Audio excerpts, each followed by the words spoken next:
Takk fyri, og så fyri jeg lata Høgni Hoydal og Rydgjørsva.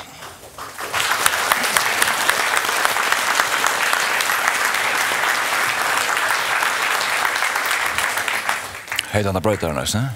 Ja. God dag, Trommel. Takk for at så mange er kommet her til å alt i avhørte ráðstevna. And to our distinguished guests from abroad, very welcome to the Faroe Islands. We are honored to have you here from New Caledonia, Scotland and Catalonia, and hope we will have a prosperous conference. I will just say some words in Faroese and then I will go over to English.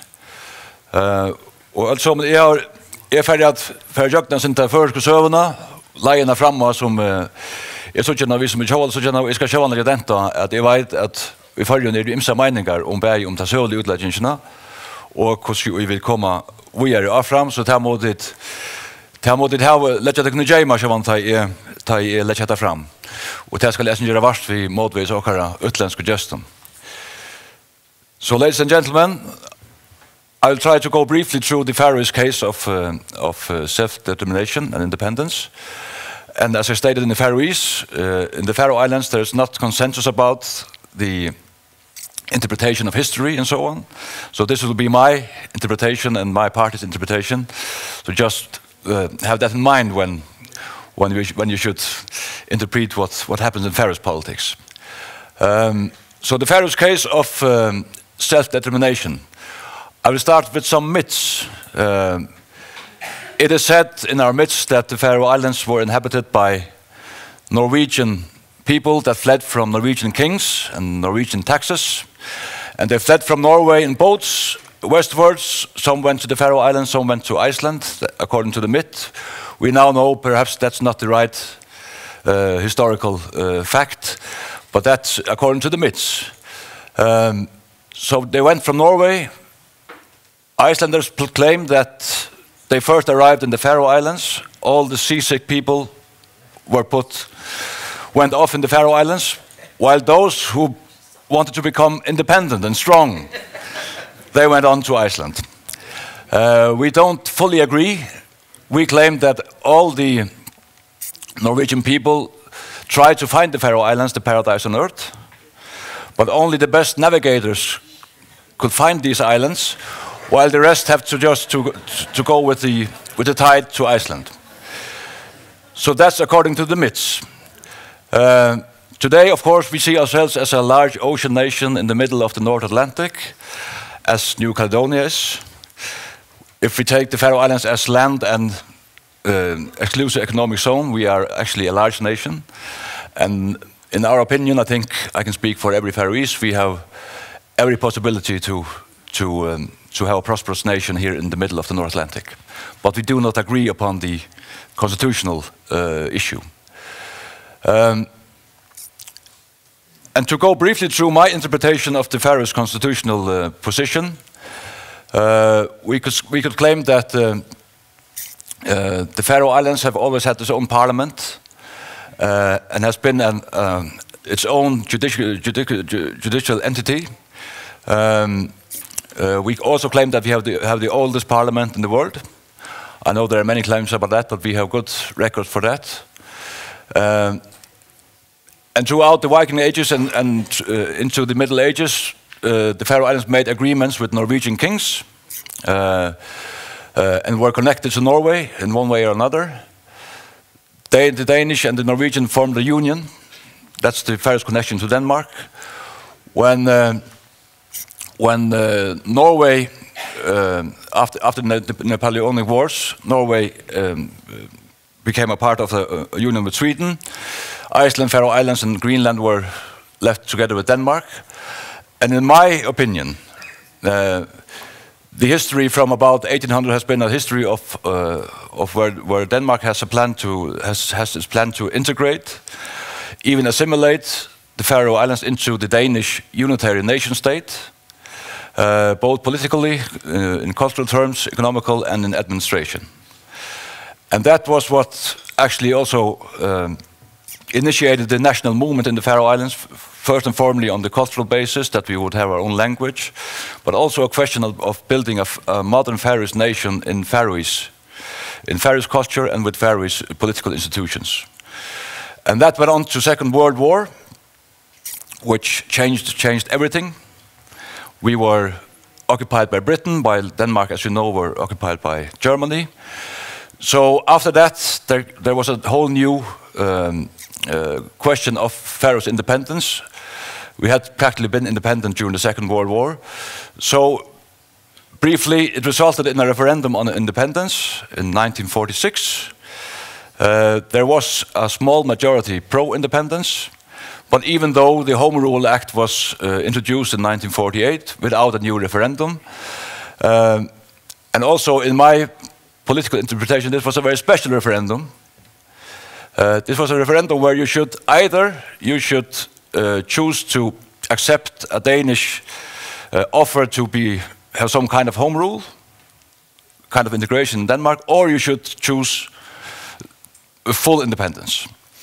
And I think most people thought that this would scare the Faroese people to vote for the first, to integration in Denmark. But there was a small majority, as you see here, 400, there was a small majority pro-independence, and I think that was very crucial for the future of the Faroe Islands. Because with that we also maintained the right to self-determination. In my interpretation, if we had voted for the Danish offer, we would have been integrated into the Danish state after the Second World War. I'll come back to that. Today, I think I can speak for everyone in the Faroe Islands that we agree upon that we fulfill all criteria as a people with the right to self-determination, both according to history, language, identity, political institutions, borders, ability to uphold democratic rights, and so on. I also claim that the Faroese people has never accepted or voted pro-integration in the Danish state or pro the Danish constitution. And we also claim that the Faroese people are subject to international law, of course. And Magne mentioned it, the UN Charter and the covenants upon political, economical rights and human rights state very clearly that all peoples have the right of self-determination. By virtue of that right, they can freely determine their political status and freely pursue their economic, social, and cultural development. And all peoples, you know this, may for their own ends freely dispose of their national wealth and so on. And the state parties to the present covenant, including those having responsibility for administration of non-self-governing and trust territories, shall promote the realization. This is stated by my party. There is not consensus about all this in the Faroes, in the whole of Faroese politics. But as Magne mentioned, we have been pressed between international law and Danish law for many years. The Faroese people were never listed on the UN in accordance to decolonization, and never listed on the list of people that has not exercised the right to self-determination. And in my opinion, the referendum in 1946 was actually a vote on integration into the Danish state. I think that Denmark had foreseen what happened in the UN. Magne mentioned that Greenland was in a quite different position. They were actually listed first on the list of peoples that had right to self-determination, but later they went off the list when they were integrated into the Danish constitution without a referendum. So in my opinion, the majority for independence and rejection of the integration of the Danish state has been the basis for the ongoing independence process in the Faroe Islands. But still, as Magne mentioned, the Danish constitution is still used as an absolute framework for all Faroese rights, also when we debate with Denmark on the process of independence. They say it has to be done according to the Danish constitution and so on, not according to international law. Well, in my opinion, the power of self-determination is huge, not only in the Faroe Islands. I think it's to say for all parts of the world. In my opinion, the process towards self-determination and independence has been the basis of modernization and development in the Faroe Islands, both cultural, socially, economical, and political. I also believe it has been the basis of responsibility, democracy, and slowly to build our international relations. And I still think it's the basis for the ongoing development of the Faroe Islands as a democratic modern nation in the world. So I still think that that decision by the Faroese people in 1946, and I could also add when Denmark joined the EU, that we voted to stay outside, I think that has been the basis for our possibilities to still develop this nation as a modern nation of the world today. And just as an example, we can debate if the Faroes are subject to international law, and we have talked about the Carlos a bit, but only in fisheries, we have agreements with all our neighbors. We take part in international bodies that administrates some of these huge resources of the North Atlantic, and so on and so on. And I don't think this would have been possible if we hadn't had this process and if we had joined the EU. In the 21st century, there has been some developments in Faroese independence process. In the year 2000, there were negotiations with the Danish government on a treaty of free association. Basically, a kind of a union where we should still have the same king as head of state or queen, and have some rights between Faroes and Danish citizens. But there was no agreement. There was planned a referendum, which was abolished. After that, different governments have tried to reduce the economic dependency and to take power of all areas of democracy slowly. And actually, you could state that today it's mainly the police, the courts, and it's the actual power of foreign policy that is still Danish, while we actually have the powers of on all other matters in the Faroe Islands. We've also been working since the year 2000 on the Faroese constitution. It has not been applied yet by Parliament. It has not been to a referendum. There was planned a referendum this year, and it has been postponed. So again, in my opinion, the way forward, and this is speaking for my party and for myself, I think the way forward is to the Faroese people to apply a Faroese constitution where we state the right to self-determination and the rights of the citizens, and stating the process of establishing the Faroe state by referendum. That is stated in the constitution how you should go forward to establish a Faroe state. The way forward is also ongoing connections to all relevant international fora of cooperation as a subject to international law. And of course, to still ongoing establish all democratic and political structures in the Faroe Islands that can uphold the rights of the citizens and the equal rights of citizens of this nation. And then the Faroe people can decide to have a referendum on full independence when we have first applied the Faroese constitution. This has been the plan for some years, in some parts of the political process, but we haven't reached that point yet. Well, the right of self-determination in the 21st century, Magne mentioned it as a framework.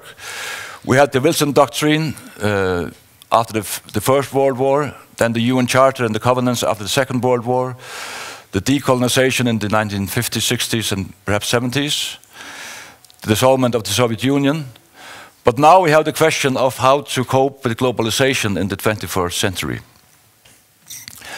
And in my opinion, even though we have the establishment of rights according to international law, we are still in the gap between the power of rights or the rights of powers. So despite all international law and vision of rights, it's still the power of the old nation states determining the outcome and development of these rights. And we see it in with different hard powers or soft powers, but this is still the question I think, for all our nations here. In my opinion, we should focus on that self-determination and development of our nation in the 21st century is all about democracy. And we have to address that the narrative of secession and instability and isolation and so on from the old nation states when we debate independence in the 21st century, we have to go against that. Because that is still the old paradigm, which is the basis of international and European debate today. But we have to focus that self-determination in the 21st century has to be about democracy and responsibility in the globalized world. And this should be the foundation of all debates and decisions on this matter. And I believe that the ability and responsibility to form democratic societies and uphold the rights of the people are core to this process. And the ability and responsibility to fulfill and develop international agreements and international cooperation is the basis for the self-determination in the 21st century. And I believe that there are nations present here today and also in other parts of the world that can fulfill this and can take active part in an interdependent world. That must be the vision of the international society in the future.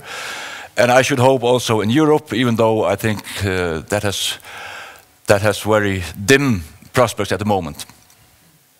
And I firmly believe that when we go forward with self-determination in the 21st century, that can also be the basis for peace, prosperity, and international development when we acknowledge that also new nations on the global arena can take part in the globalization and the international agreements and work for the peace, prosperity, and international development of the whole world.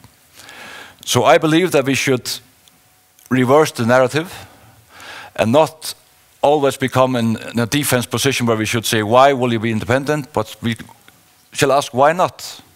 Why shouldn't we be independent if we are able to do this and take part of the world with responsibility? That's actually my vision for the future, and I hope that this conference also will lead to some concrete results on that matter. Just to conclude, here we are. I mentioned that the Faroe Islands are, we call ourselves a large ocean nation, and actually at the moment the Faroe Islands are also claiming the right. Over there? Well, Liot, Bakka? Oh, it doesn't matter. Just to conclude, that we are also claiming the right to a huge area of the South Atlantic area, and of course, when we come to that, we will also act according to all international responsibilities on that matter. So, thank you very much.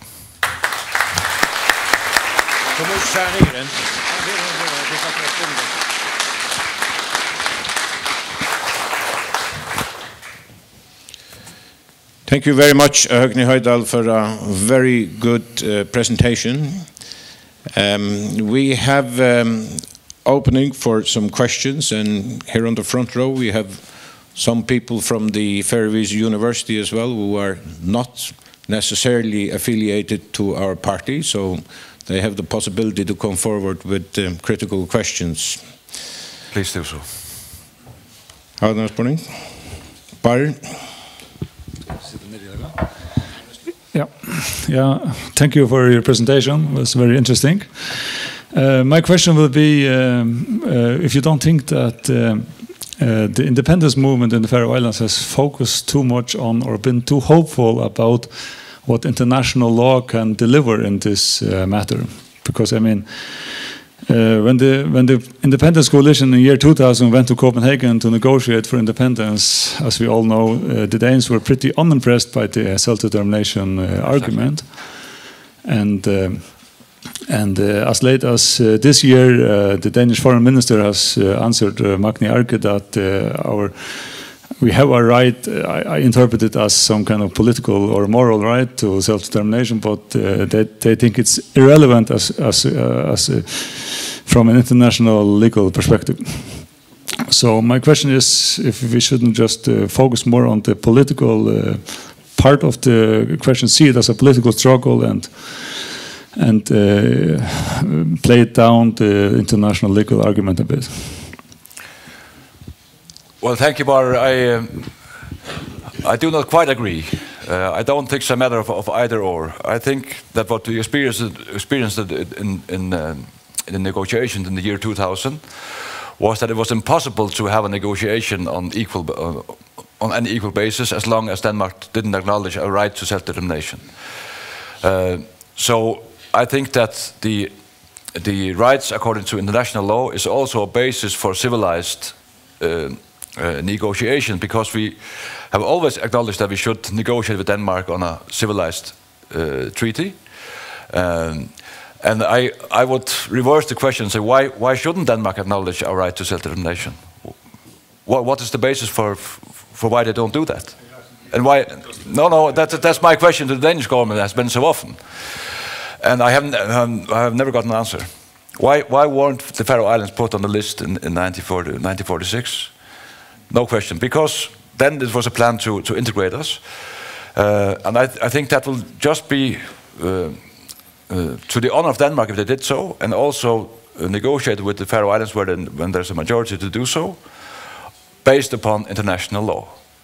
That would, in my opinion, also create a more civilized debate here in the Faroe Islands. Because we know that the debate also is always based upon fear and isolation and so on. I think that would lift the debate in the Faroe Islands up to a new level. And still, the vision of Faroe's independence is also a vision of taking part of the world. So why shouldn't we deal with this as an internal Danish matter? I have never understood. Please. Barry?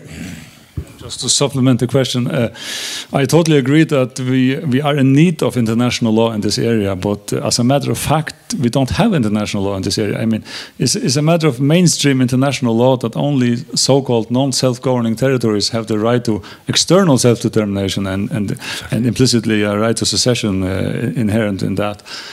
And the Faroe Islands has never gotten the status as a non-self-governing entity or a territory, and I don't see any strategy from the Faroe side to argue for that position. And all the parties in the Faroe Islands, except the old self-governing party, are electing representatives to the Danish parliament. And if there's one feature in an arrangement that counts against being viewed as a colony or non-self-governing territory, that's exactly participating in the metropolitan political system and electing your representatives to their parliament. With all the respect for what you are doing in the Danish parliament. Thank you. Well, I partly agree, Bar. There are contradictions in many of our dispositions also as political parties. Also when our party participates in election to the Danish parliament. The first year we didn't do so. It was mostly for pragmatic reasons and to have the independence issue on the agenda. So there are contradictions there, but still, I believe that also with all the history between the Faroe Islands and Denmark, what should be the problem that Denmark acknowledged the Faroe Islands as according to international law? The Faroese government at that time, with Jonas Eidskog as Prime Minister, sent a letter to Denmark that was sent to the UN, but it was never acknowledged by the Danish government. So why not? I think that will be the next step to civilize this process even more, and also to reduce fear in the Faroe Islands for this process. It is not a question of isolation and economic disaster. It can be the question of modern development in the globalized world. We have room for a question more. Yep. Would you present yourself? Thank you very much. My name is Ilan Kiloi. I'm from the Solomon Islands and is part of the delegation from New Caledonia. Thank you very much, sir, for the presentation. It's just a question of interest from our part. You mentioned in your slide, which is really clear on how international law interacts with domestic law here in Føroya. And just a point of interest as to the conflict between international law and domestic law, and how does it play out? I think it's a question of interest on how to contrast in the case of New Caledonia, where there is a Nume Accord that complements the process for decolonization. And so just from that perspective for our information and so that we can see how international law is in conflict with the domestic law and what exactly is the main point of conflict or the issue. Thank you very much. Yes, thank you very much. I don't have a clear answer to that, of course, but we can state that you can state yourself as a subject to international law according to the UN Charter and to the covenants and so on. And as I understand, you have also conflicts with domestic law on that matter. We will hear about it later, but I believe there's no dispute about your right to self-determination. And there still is some kind of that in the Danish constitution. It's still a constitution for a unitary state. When we debate with the Danes, they still claim that the Danish constitution is the sole basis for all rights of the Faroes people, also to independence. They have stated that they will accept independence, and I believe they will, even though I think that the biggest fear of the Danish government is that Faroes independence will lead to Greenlandic independence, because there are still huge interests, especially in the Arctic and so on. So this is still a dispute here, but as I believe in your case, it's undisputed that you have the right to self-determination and can choose for yourselves. And that is still disputed here. Høgni, one last question. Could you comment on whether there would have been a different position for the Faroe Islands in the negotiations with Denmark back in the year 2000 about independence or a free association, if we had this right of self-determination accepted by Denmark and announced to the international society? Yes, I firmly believe so. Not only for the climate of the negotiations, but also to the question of equality when we negotiated, because we were constantly met with that demands, all the demands from the Danish government were based upon the Danish constitution, and also when we debated the big issue of a civilized economical transition period and so on. I think that the acknowledgement of the Faroe Islands or the Faroes people as a subject to international law would also have led to better negotiations, because then we would also have the possibility to have a mediator from international bodies if that was possible. I can just add to that, when we went to the negotiation in the year 2000, we used Iceland as an example. They gained independence precisely 100 years ago, also in a kind of a free association. We experienced that was